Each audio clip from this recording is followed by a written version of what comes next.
وہ غلام پکارنے لگا مم مثلی کون ہے میری طرح جس کے چہرے پر زہرا کے لال نے اپنا چہرہ رکھ دیا. اللہ اللہ میں کہوں گی اے غلام بہت خوش نصیب ہو کہ آخری وقت میں زہرا کا لال ہے اور ان کی گود ہے اور تمہارا سر ہے, لیکن عصر عاشورہ یہی مولا ہوگا جب زین سے زمین پر آئے گا تو کوئی نہ ہوگا جو ان کے سر کو اپنی گود میں رکھے.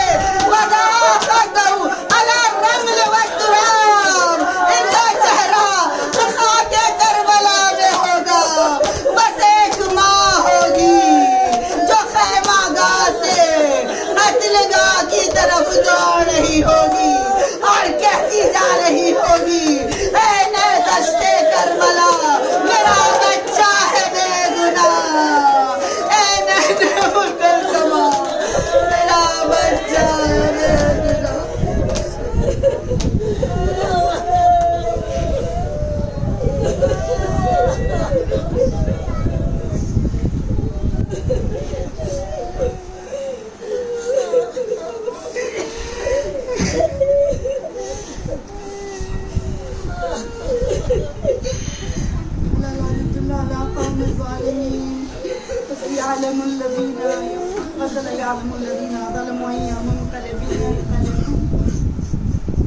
پروردگارہ ہماری اس علیز عبادتوں کی بارگاہ میں قبول و مقبول فرما. پالنے والے ہمارے اس قلیل ہمارے اناسوں کو اور ہمارے سیدہ میں جگہ عنایت فرما. پالنے والے جتنے بھی یہاں پر عزادار آئے ہیں جو بھی مشکلات لے کر آئے ہیں ان کی مشکلات کو برطرف فرما. پالنے والے ہمیں ادب سے کام لینے کی توفیق عطا فرما, اپنی زندگی کو با ادب بنانے کی توفیق عطا فرما. پالنے والے ہمارے بچوں کو ہمارے لیے قرۃ العین و باقیۃ الصالحات قرار دے. پالنے والے ہمارے آخری وقت میں ہماری آخری وقت کو عبادت کی حالت قرار دے. پالنے والے ہماری نسل میں سے کسی کو دشمنان اہل بیت قرار نہ دے. پالنے والے پرچم اسلام کو سر بلند فرما, دشمنان اسلام کو سرنگون فرما. پالنے والے تو جواب کا تیری عزت اور جلالت کا مالک جہاں جہاں بھی دوست شیعان حیدر قرار ہے, پالنے والے ان کی جان اور مال کی حفاظت فرما. پہلی اور آخری دعا وقت کے امام کے ظہور میں تعجیل فرما. ان ظہور ہم انہیں پہچان سکے, ان کے کام آ سکے کی توفیق عطا فرما. وآخر الدعوانا نظر دلانے سب مل کر ساتھ میں پڑھیں گے. بسم اللہ الرحمن